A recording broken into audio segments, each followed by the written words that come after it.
Welcome to Frankly Cigars. This is Joshua Harris. I'm here with David Palm, current resident of General Cigars, House of Cigars, and coming to us live from Carolina. Dave, I appreciate the time today. Is there anything you want to say before we get into the questions, or are you pretty much? I mean, No, I think we're good. I think we're go good to Carol. go. I mean, you mentioned I work for General Cigars, and if anybody doesn't know what that is, that's CAO, Macanudo, Partagas, Room 101, Hoyt to Monterey. That's it. Did you want to predict a Carolina Panthers Super Bowl in the next 5 to 10 years, so it would be on tape, and then we can you can get credit for that? No, not really, because if it was going to happen, it was going to happen last year because, J Lo got divorced. Ohio State won the national championship the year before, and we opened our season against the Jaguars. That's what happened the last two times the Panthers made it to the Super Bowl. Yeah. Uh, and unfortunately, obviously they didn't make it this time. Yeah, well, there's a similar theorem that works for the Chicago Bears, where a team loses the Super Bowl, then 10 years later or 20 years later they win the Super Bowl, and so we're coming up on that 20th anniversary of our beating from the Indianapolis Colts. So we shall see how that Okay. works out for the Chicago Bears. But shrug. I still love watching them and yelling at the TV. No, I think we got a better chance of my Hurricanes winning this year. Oh, okay, all right. Blackhawks. When did you smoke your first cigar? I smoked my first cigar June 29th, 19, or 2002, 2002. And the only reason I know that date is because my roommate at the time talked me into smoking a cigar on my birthday. That's crazy, bro. Well, happy birthday for your cigar. Do you remember what it was? Unfortunately, yes, I do. It was an acid blondie. Um, Wow. and I openly admit that, and I understand. Acids have and flavored cigars. People love them. For whatever reason, I'm more of a traditional smoker now, and they all have their place in the market. Yeah. It's just unfortunately the flavored stuff no longer has a place in my mouth, if that makes sense. Speaking of things that go in your mouth, do you have a favorite drink to pair with your cigar? I'm drinking it right now. It's black coffee. Really? Yeah, I think you know, I'm not the hard thing with spirits, in my opinion, is you have to pair the spirit to the actual drink itself outside of rum. Or if I'm drinking, alcohol, it's usually a rum, just Okay. because the sweetness of rum, a spiced rum goes naturally with the flavors of a cigar. And my theory with coffee's grown in the same countries as most tobacco is grown as well, just at higher elevations. So you get a lot of the same complements back and forth, and that kind of earthiness, sweetness. If you get a good cup of coffee, if you actually know what you're doing, where most people just go to Starbucks or Dunkin' and don't actually care about what they're putting in their stomach. But if you go to a great roaster and you get a good blend, it goes extremely well with cigars. Okay. What would be your advice? You're in the sales industry. You've worked at a shop before, a Mhm. couple different shops. But what would be your advice to a new cigar smoker? Try everything.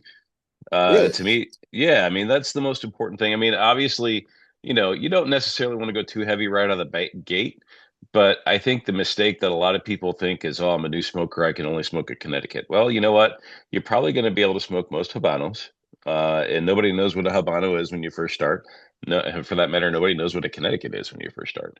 But even Maduros, if you look at something like the Ashen Age Maduro or even a Macanudo Inspirado Black, they're a milder Maduro. They're going to have that nice sweet chocolatey note to it.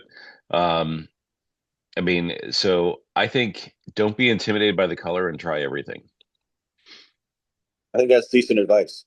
And you can make it a CEO flavor or a blondie, as you've proven. You can come back from Yes. that, for Yeah, lack yeah, of a you can better term. you can recover from those spots as well. Not to Speaking of say there's nothing wrong with the CAO flavors and the Macanudo flavors. I'm just going to say that right now. violations, what's the biggest unwritten cigar rule violation that you dislike? Uh, well, there's two really big ones in my opinion. Okay. One is wetting your cigar before you cut it, whether it be putting in your mouth, whether it be dipping in bourbon. All you're doing is making the tobacco wet, Okay. which in turn makes it smoke funky. That's a big one. And I hate the people that squeeze cigars. Yeah. Yeah, because Uh, you're destroying the construction and the art form. right. I mean, you have a better chance of actually breaking the wrap relief than you do of actually discovering something that's wrong with the cigar itself. Uh, so that one really bugs me too. Do you know where the licking actually comes from? Where that activate that used to be an activation when humidity was bad, and people would take the cigar that was under humidified and then lick it to almost humidify it, and then Correct. they would be Yeah. able to light it properly. Because if you lit it unlicked, it would burn too fast. But we're way past that. Everybody has humidity. Everybody has a humor pack. I mean, so it's just somebody saw some old guy do it, and they were like, "Well, that's the way you smoke a cigar." But Well, and truthfully, a lot of dry cured smokes, cigars were smoked in the past as well. yeah, And I think that was where a lot of that came from. But I mean, I saw a guy one time, and it baffled me. He shoved a whole Churchill, soup to nuts, in his mouth, like down the side of his jaw, wet the whole thing, and then complained because it was burning funny. now, see, David, there's someone who's at home who's very happy that he has that ability. So, Very true. Very true. His boyfriend was probably happy with him because of that. speaking of that, when was the moment you felt like a real cigar smoker as we move along and get canceled by YouTube? Yay! it only took 12 videos, but here we are getting Hey, canceled. that's what I'm here for. I'm here to ruin everything. I really Um, appreciate it, all the way from the Carolinas to your heart. uh, question again. Sorry, I was too busy laughing. It's okay. What was the moment that you, David Palm, felt like a real cigar smoker? Well, I think, you know, uh, that's a tough one because it's whether I felt like a real cigar smoker or whether or not I felt like I knew something about cigars. And for me, whether or not I felt like I knew something about cigars is kind of where I would put it, just Okay, because, um, you know, just because you smoke a Padron 26 doesn't mean you're a real cigar smoker. It means you spent the money, cut and lit the thing. right. Um, So I would say the moment I had was I was working in retail at the time, and there was a customer of mine who he would come in every week and buy the same five cigars. All it was, and it was the same cigar. It wasn't even any differentiation. And I'm someone who likes variety, so I try to encourage that in a lot of other people to try other things and try different smokes. And he came in, put his cigars down, and he was probably again, right now I'm thinking he was old. I was 24 and he was probably 50. He was probably my age now or 60. Uh, and and he puts his cigars on the counter and I was like, "Sir, if you like those, you might like." And he stops me and he's like, "You know what, son? The day you can teach me about something about a cigar is the day I'll listen to you." And then he goes to cut a cigar. And when he cuts a cigar, he cuts about a quarter inch deep. And I went, well, today's the day. And he's like, what? And I was like, sir, do you have any issues with your cigars unraveling on you at any point in time? Looks at me kind of funny, side eyes me. Yeah, I do. I was like, okay, well, this is why. You see how deep you cut that one? Show him the cap and everything like that, and where he should be cutting. He's like, all right, tell me the fucking cigar you want me to buy. And it So really is like that in retail. You really do have to have your yeah, foot shoved almost your whole leg in the door to get somebody to trust you, because there's so much misinformation out there. Like there's so many correct. people that are just like, oh well, you need to smoke this because this is going for. We talked with Ricky Rodriguez from West Tampa, and he said a guy came up to him at an event and told him that the tobacco grew for 6 years. That they grew the tobacco in the ground for 6 years, and then that's why the tobacco is so good. And Ricky's like, it's a weed, bro. We can't stop it from growing. Like once that seed kind of gets going, it's there's nothing we can do. And it's definitely not going to be 6 years before harvesting. So but Correct. when you have the correct information, it's interesting. What was the last cigar that surprised you? Ugh. Uh, I'm going to sound a little bit like a homer. In this instance, the last one that actually surprised me was the Cohiba Rubicon. Really? Uh, Mainly because, and I can say that it's not part of my portfolio anymore, so I can kind of say this as well. Uh, Cohiba throughout the years had not impressed me for the price. Okay. And that cigar coming out at the MSRP is 850. Obviously, taxes are different in every state, so I don't want to, throw anybody under the bus for charging more than that. But the cigar with the quality of flavor and what it is for that price was really astounding.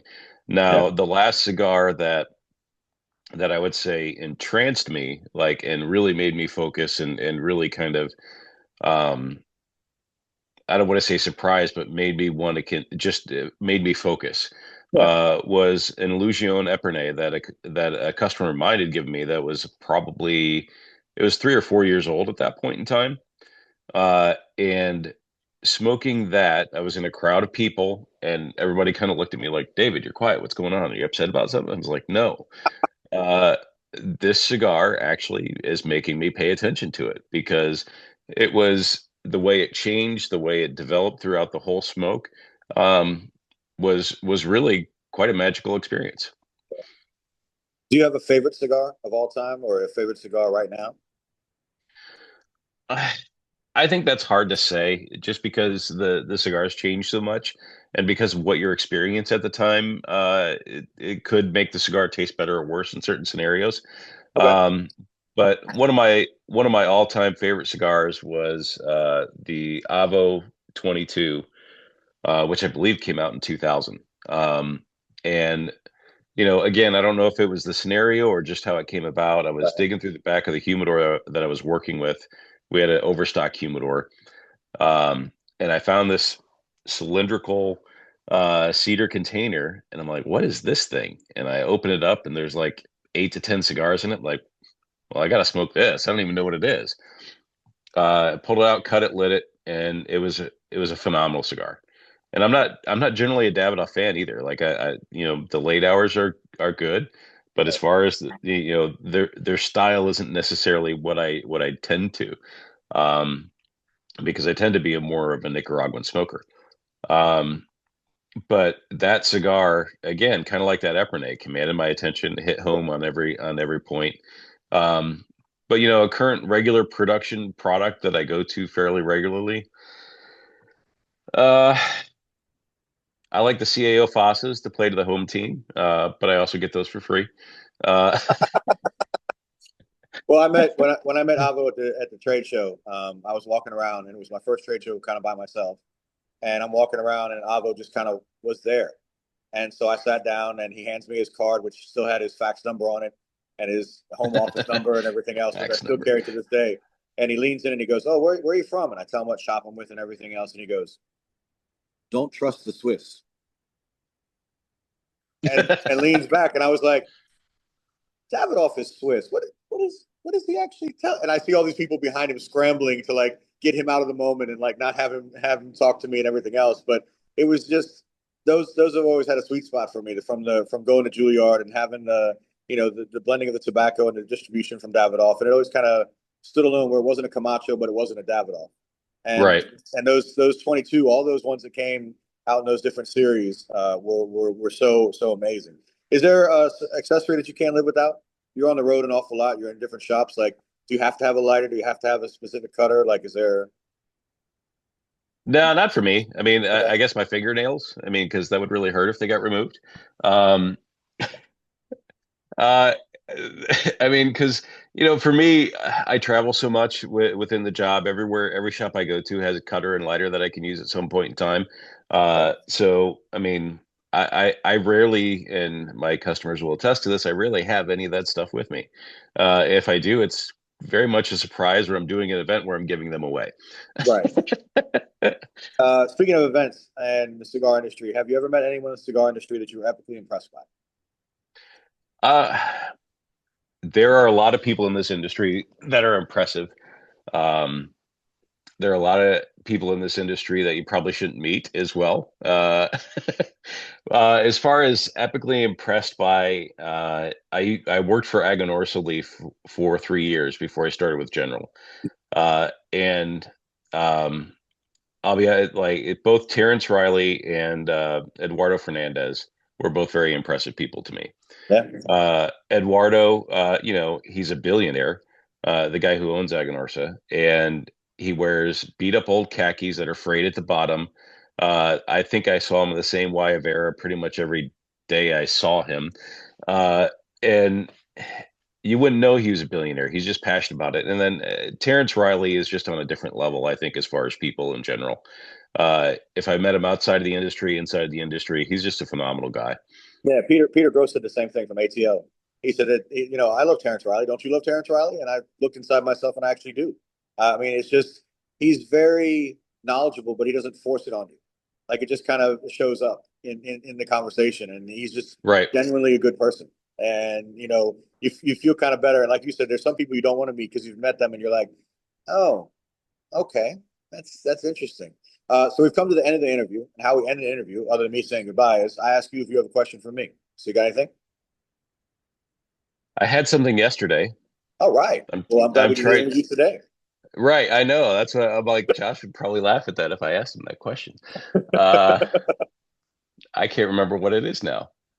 This is why you should write things down. Outstanding. Yes, This yes. is This is why you should write things outstanding. down. And this is good for the show because, people out there will be like, oh man, he got all his answers right in a row. No, no. He wasn't prepared for the best question that we had. No, no, I was and I wasn't. Gosh darn it, what was it? Oh, I think it was just why did you start this aspect of your cigar career? I mean, I've known you, what, we've known each other about 10 years now, roughly. Yeah, yeah. Um, so what brought you to the podcast? I mean, obviously you have a face for radio, so That's why I I hung a do beard too. on it because, Right, yeah, it's important. If you could grow one, you'd have one too. But I mean, it comes in all patchy. No, this was important to me.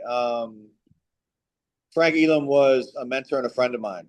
And there were times where I was going to go on the road and become a rep. And he's like, no, you're better in the shop space. And that was kind of hard to hear because I had this thing all lined up and they were going to give me a credit card and an expense report and everything else. And now that company doesn't exist.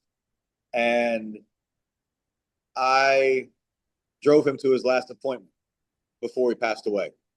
And something said, go inside. And we sat down and we talked about absolutely nothing, Dave. We talked about the Drew Estates takeover and smoking cigars and wives. And we pretty much did what we're doing right now, but without a script to it and without a Zoom setup. And the next day he was gone. And so I won't have that moment, but I get to have this moment with you and the other moments that I've had with the other people who are in the industry and people who I didn't even know before this. We had Izzy from Drew Estates. We've done a bunch of Zoom calls with people that I had never met before. And so to get their story on paper and to get their lineage of their cigar journey, it was almost like a calling. It was almost like something that just had to be done. And I can converse. This was always the easy part for me when I was in the shop, getting the people in the humidor. Hey, what are you smoking? What are you looking for? What have you had before? Okay, well, what about this? What about this? And a little bit of history and a little bit of story, and then off to the register and go kind of enjoy yourself. And so to be able to do that on film and to be able to share your story with the people who will watch it. Granted, it might only be 17 people and your boss, but it's going to be some people who will sit down and look at it and say, oh, I smoked the flavor when I started out too, or I don't ever have a cut or a light on me either, and they'll find that camaraderie, and that's really what this is about for me. This is about the brotherhood and the sisterhood and putting down on paper your story up until this point. And so it's bigger than just doing a YouTube channel. It's almost like stitching the fabric of your journey into the lexicon of cigars. And I don't mean to over dramatize what I do because I'm just sitting here asking 10 questions. And at the end of the day, that's what it ends up being. But when we lost Frank and we lost Mason and we lost JJ and all these guys who had come into my life because of this amazing thing, cigars, it was important to me to put the journey out onto the thing and let more people know, hey, there are people who are like you. There are people who smoke this and don't smoke that, and there are people who like this and don't like that. And the questions aren't perfect. And I'm not an amazing host, and we curse a little bit more than we should. And YouTube won't promote it because it's about cigars and I drink liquor. But it was important to me that this be out there.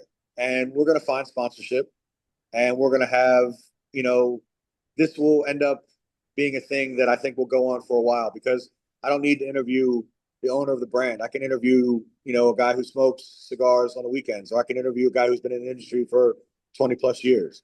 And they both matter the same to me.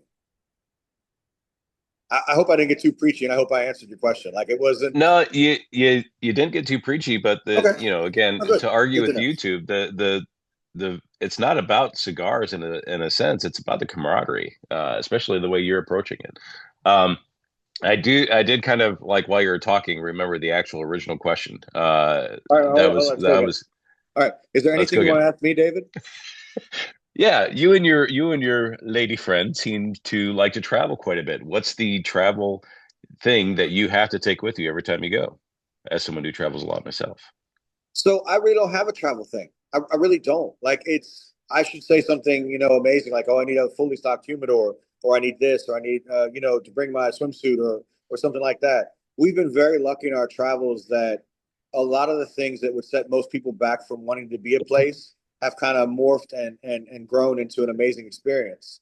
Um, we were in on the Bourbon Trail, and there was no place for us to sit at this one amazing restaurant that got these huge reviews, and the guy at Woodford said, "Oh, you got to go there," and everything else.